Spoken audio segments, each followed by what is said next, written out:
It's okay. Okay. All right, you tell me what you think. What quote did you choose? I was gonna go more in detail why I thought this was the quote I used, but I haven't yet. But anyway, in the sheep, I literally used the quote talking about how Sanak and his family crossed the border while hidden in a flock of sheep, and I think that was the most important quote because after the prisoners were released, including their family friends Mohsen and Sanak, Mm-hmm. the Iranian fundamentalists came after them and they managed to kill Mohsen. But when they went to find Samak, they were not able to kill him because he was in a flock of sheep which crossed the border. And I think that was the most important thing because it was about the fundamentalists trying to kill them, and then also there was parts where a lot of their family members and a lot of other people were taking off in planes flying to America. Yeah, good. And what ends up happening to Marshy's family? They kind of miss out on the opportunity to go to America. And why is that? But in was it the embassy that Mhm. closed down? Yeah. Were they Yeah, saying embassy. that they were just like, no, everyone else is just afraid of change? Yeah, exactly. And then by the time they perhaps would have gone, it was too late, right? Yeah. Because they couldn't have They predicted. it, right? Yeah, they couldn't have predicted this war from happening. And we're going to kind of get into the war and all of those things. They didn't even know they were at war because weren't they in Italy or something? Yeah, exactly. Good, Corey. Okay, awesome. Stop, man. So good. Let's talk to Jessica here. Jessica, would you like to share your quote and the reason why? Sure. Hold on. Okay, so I chose the quote about how she's like yelling at God at the end of the chapter on page 17, and she tells him to get out of her life. Mm-hmm. And I thought this was an important quote because it kind of alludes back to the title, the sheep, because sheep are like a symbol of obedience, and it kind of shows like her disobedience to God and how she's not really relying on him anymore because she's so like terrified of everything else that's going on. She's kind of losing her faith. Yeah, good. I really like, Jessica, how you allude to that bibliomancy there, and the sheep, right, and as believers being the flock and all of those things. And it seems that she has definitely lost her way during this chapter. What has caused her, especially at the end of this chapter, to really lose her way? Who did a quote about Anush and what happens to him? Anyone talk about him in I this? talked about it in this thing. Dad. Mm-hmm. What happens to him? What do her parents try to tell her that doesn't work? That he went to Moscow, but was it earlier in the book or earlier in the chapter when they talked to Lally's? Yeah. Yeah. And she was like, he's on a trip. Yeah, and she knows what a trip means. She's like, he's dead, right? And it turns out that he had been taken. So I hope y'all realize that they're trying to parallel here. It doesn't matter who's in power, right? Even if the fundamentalists came into power and released the political prisoners, they still found a reason to go after these men, because these men, while they opposed the Shah, which was good for the fundamentalists, they still didn't believe in all of the Islamic ways that were kind of coming into the country. So they still found a reason to get them, which is pretty unfortunate there. All right. Would anybody else like to share their quote? Anyone online dying to speak, want to share what they had to say this afternoon? Okay. Yeah, cool. Go ahead.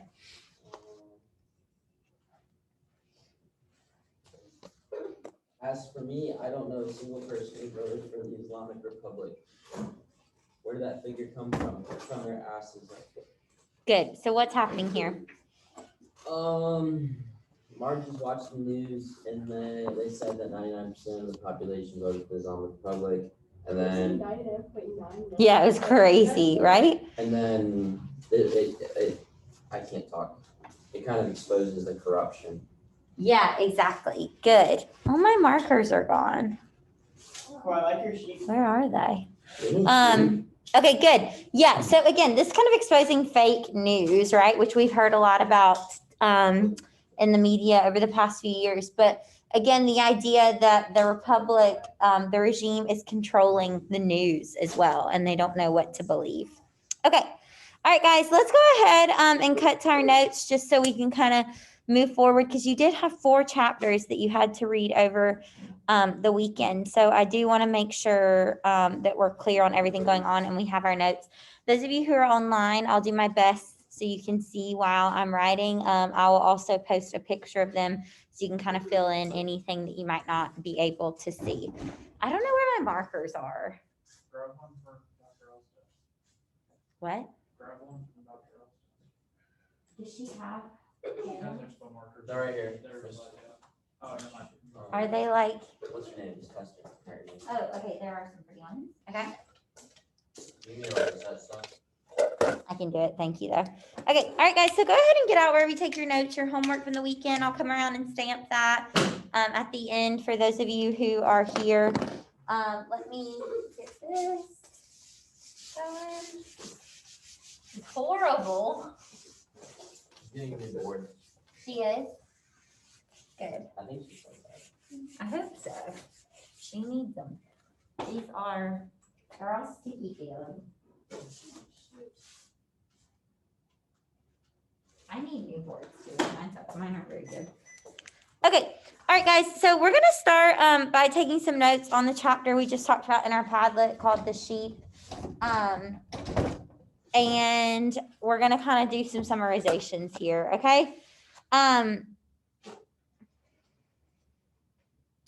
hope y'all realize that one of the big issues and the reason why there's a lot of turmoil going on is because when the fundamentalists took over, it wasn't with all of these Islamic ideals at the core. At the core, it was to create a republic and freedom.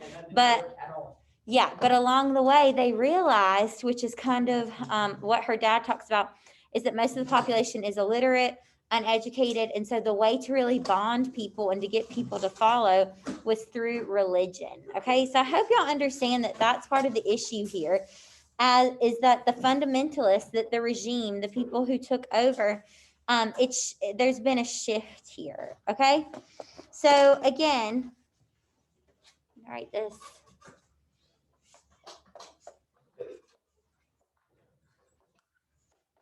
Can you guys see that okay? The sheep. Okay. All right. So we have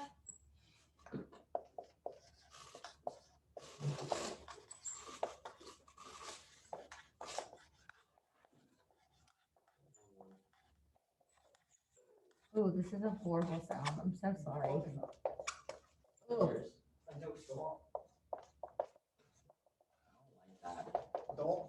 No, the noise that board's making. That's bad to the bone.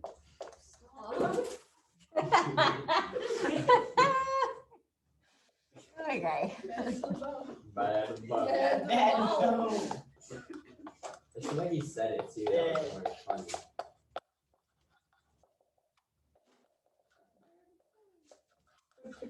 funny. Okay. And I hope you'll understand here that just like the rest of the country, I hope y'all get that Margie's coming of age and her romanization of things is symbolic of the nation. Okay. So her perception, right? Remember how she reads off what the news says? Like, oh no, 99.99 of us agree with this. Okay.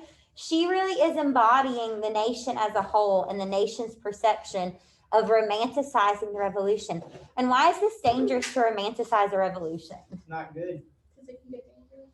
Yeah, and because that can lead to some totalitarian government, right? Which is what we have in a lot of ways here. Okay, so again, we have Margie's perception.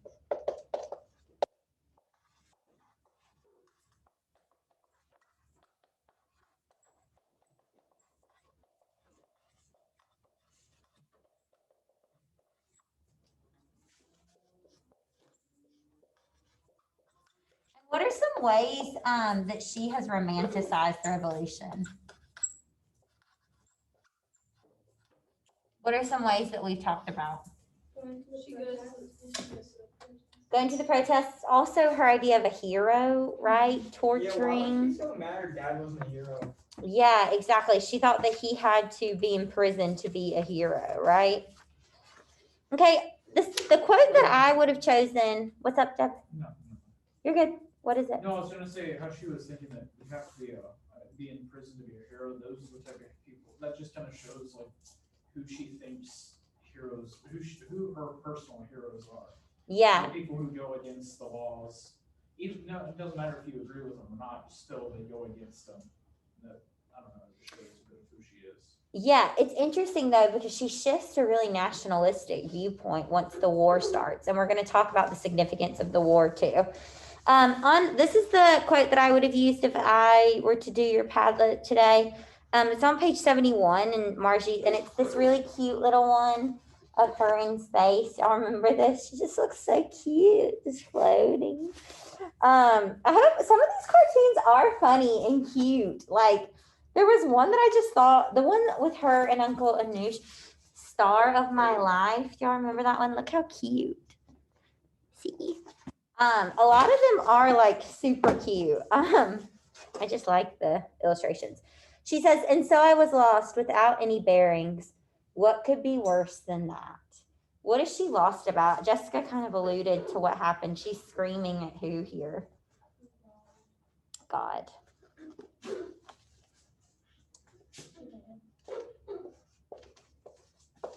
And so I was lost. Without any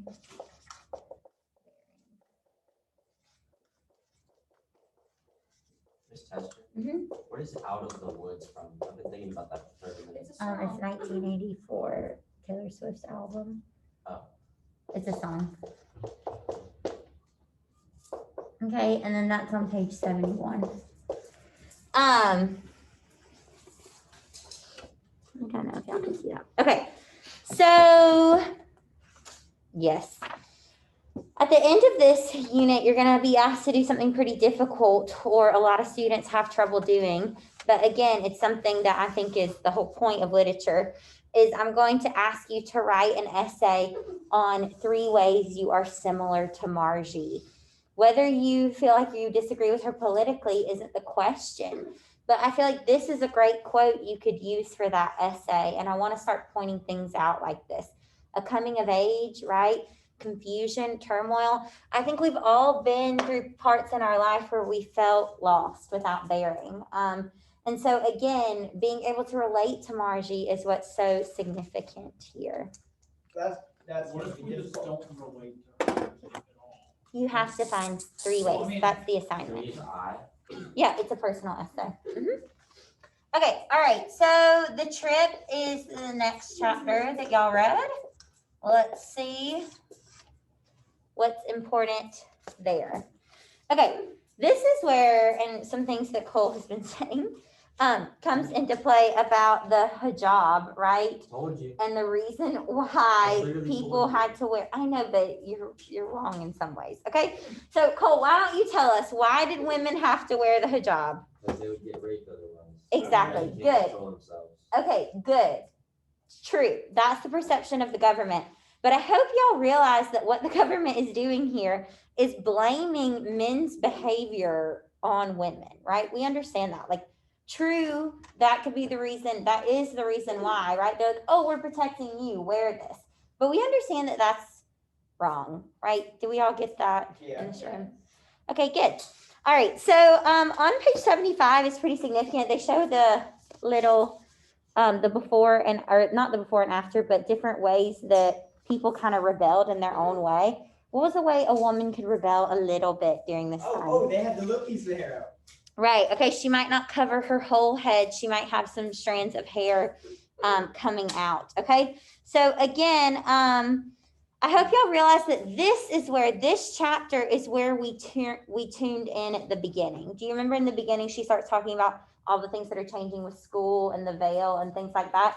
She's kind of gone back and given us a little bit of history here. And now we're kind of caught up to date with the first page of the book. Does that make sense, guys, with the timeline? Yeah, Jeff. It is kind of weird to see that all the older women in the book go along with her, even embrace it. But then everybody who's younger and less accustomed to it, rather, completely go against it, and they think that it's a violation of everything that they should stand for. It's a very divided class, or very divided situation among people who are all, for all intents and purposes, the same. Yeah. It's I don't very- understand. I think it's showing how different they are, right? And all the Well, different ideas. Even people who were 30 and above, let's just throw a number out there, they were for it. And people who were under 30 were, no, we don't agree with this. This is completely beyond belief that they can even ask us to do this. But everybody who was above that, were like, okay, well, we understand why and we agree with it. We embrace it. We want it. Yeah, I think that that's true, that there is a divide between the people who are rebelling and the people who aren't. The sad fact is that everybody had to still wear it, right? And the only way these acts of rebellion were in tiny ways. But the significance of this quote, guys, is that in no time, the way people dressed became an ideological sign. This is bad whenever what you're wearing, right, when your outsides are supposed, not bad, but this is not, what's the word I'm looking for? It takes away rights, right? And you're independent and your way to express yourself. Whenever the way that you feel on the inside or your religion has to be shown in the outward way that you dress. You can be a Christian and wear a mini skirt, right? You can be, let's think of some other examples of religious. Muslim and not Muslim wearing a and hijab. That's true. Well, Jewish do depending- not wear the hat all the No, time. actually, They don't wear that all the time. They don't wear it, that's what I'm saying. but at the Okay. same time, okay, now we're doing kind of bad, like stereotyping. Now we're kind of doing what we shouldn't be. We're kind of leading down a bad road here. Just because I'm not as educated on, I would love to take a world religion course. I really would. You can still be Jewish and not eat like kosher stuff. Yeah, or, sure. like- Good. Let's think of some other examples. Yeah, there's kosher Jews and You can Oh, be you can Buddhist be- and still say, oh my God. But it You is can funny be, because you hear them say, oh my Buddha. Have y'all ever heard Yeah. a Buddhist say that? It's No. really amazing. I've never heard Yeah. that before. Oh my Buddha. You can be what's it? Who doesn't eat bacon? Jewish people. Jew. You can be Jewish and not be kosher. Well, also, eat- is I can't talk. I already had that point, so you didn't have to. Muslims don't eat pork as well. Okay, Yeah. good. All right, guys. So anyways, why is this chapter, Muslims don't eat it because I think it's. Okay. and then guys, can we get back on track? Why is this chapter called The Trip? Where do they go? They go across the board. Yes, they go to Spain and Italy, and that's where they see, y'all, a map of Iran on the news. And what's happening to the map of Iran? It's getting bigger. It's being taken over by a blackness, a black cloud. Does everyone remember that? And they don't understand what's going on, but they realize when they get home that a war has ensued. This is what's so significant. And again, the reason why this book was written, okay, the reason why Satrapi wanted to write this book is she feels that there is a black cloud over her country, right? A perception of what her country is and what her country stands for. When after reading this book and only being halfway through this book, what do we know about Iran? What keeps happening? What's about to happen again in the next chapter? It keeps being overthrown, right? It never has the breathing space to be its own people, right?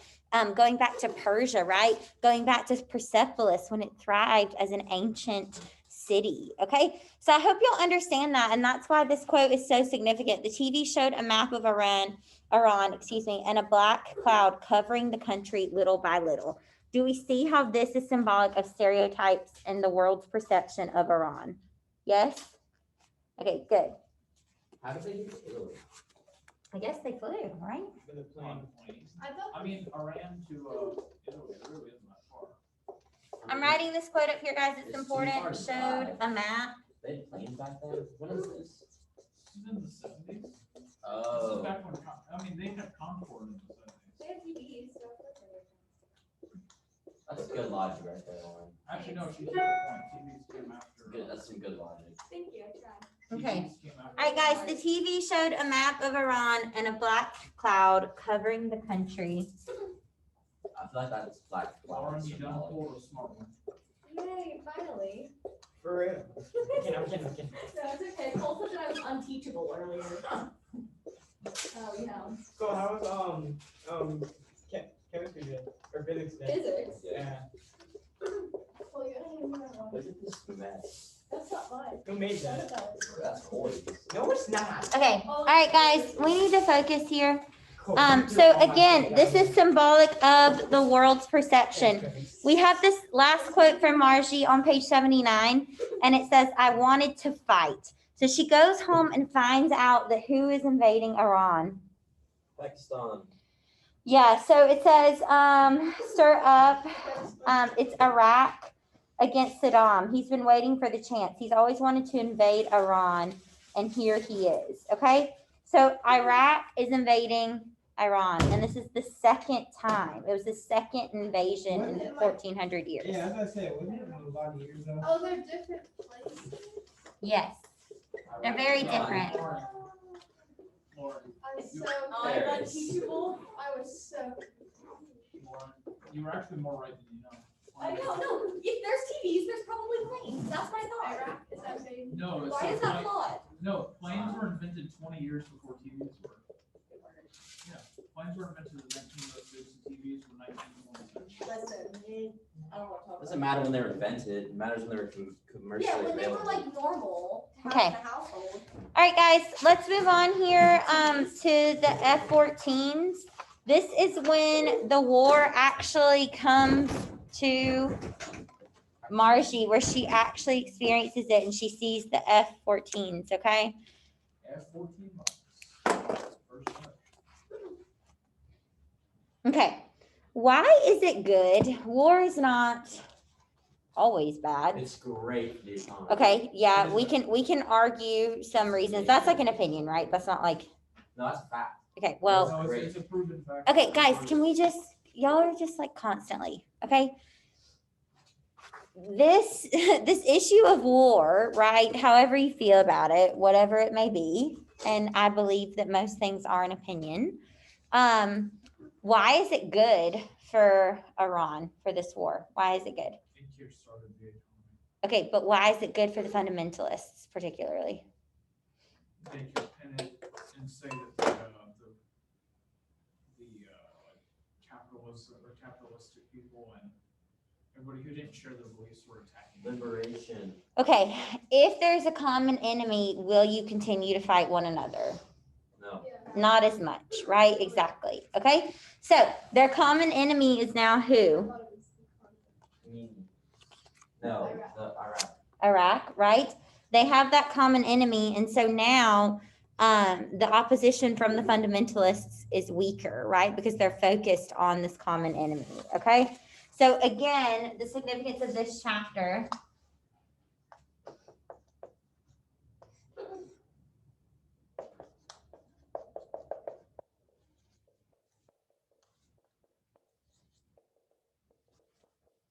And how do they play into that pride? What do they do in this chapter? What do they do?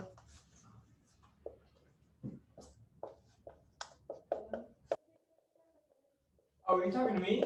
No, I'm talking to the class. Oh, okay. F-14. Did anyone else read but Corey?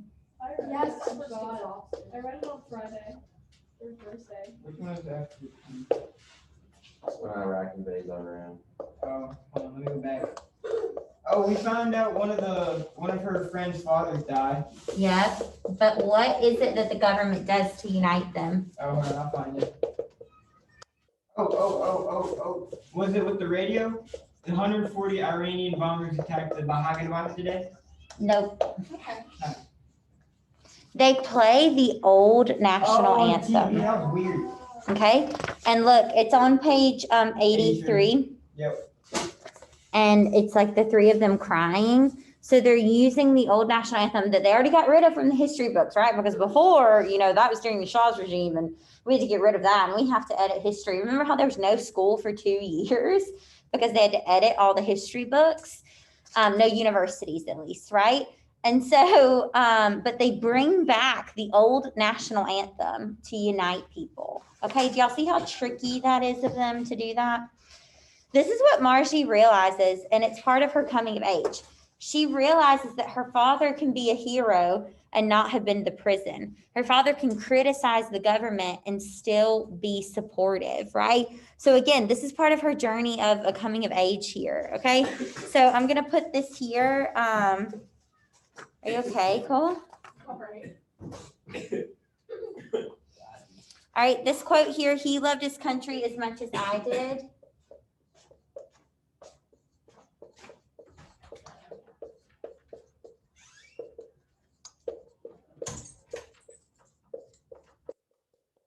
On page 84. Margie's coming of age. Okay, she realizes that you can be critical and supportive.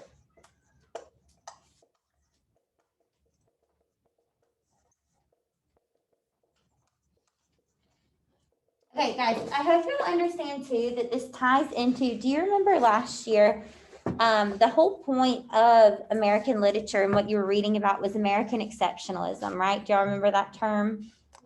American exceptionalism, okay? And this idea that Americans feel exceptional above all others, right? That we are the chosen people, all of these different things, okay? And that was what you learned about all year. Hopefully your lesson in that is that you can be prideful of your country and yet still be critical. I hope y'all understand that, okay? There's The American dream, she didn't really go into that very far. yeah, the American dream. Y'all probably wrote an essay on American exceptionalism where you had to define it for your midterm, midterm. maybe. Wait, was that exceptionalism or was that the American dream? No, it was the American dream. It was the American dream, we didn't criticize No. it. Okay, so guys, anyways, let's just get back on track here. So again, the whole point of it is this idea that we can love our country and still criticize it, right? We can love ourselves and still be critical of ourselves. And that's what Margie has learned here, okay? That her father can be critical and yet still supportive. All right, let's do this last chapter here, the jewels, okay? Basically what's happening here is that there's Iraq is bombing South Iran and people are fleeing north, right? And all the gas stations are so hectic, all the roads are very busy, okay? And people are fighting in supermarkets over toilet paper. It reminds me when COVID first hit here, right? And all these things, and that was kind of bizarre, right? Like, why did we need a lot of toilet paper? But I think it was more like people didn't want to have to go out again, so they were like stocking up on it. But it was interesting to kind of make that parallel too. And this idea that people's own suffering makes them blind to the suffering of others. Was this Okay. the chapter where the dad yells at him and Margie was like, "Don't yell at my mommy"? Was that chapter? I think, yeah, and they're all like, because he's getting upset with her. Yeah. And then oh wait, no, yeah, they yelled at getting jerry cans. Yeah, they're trying to fill up gas cans, right? Okay. Wait, it said they like weren't okay for. Hold on, I'll read it. I'll read it.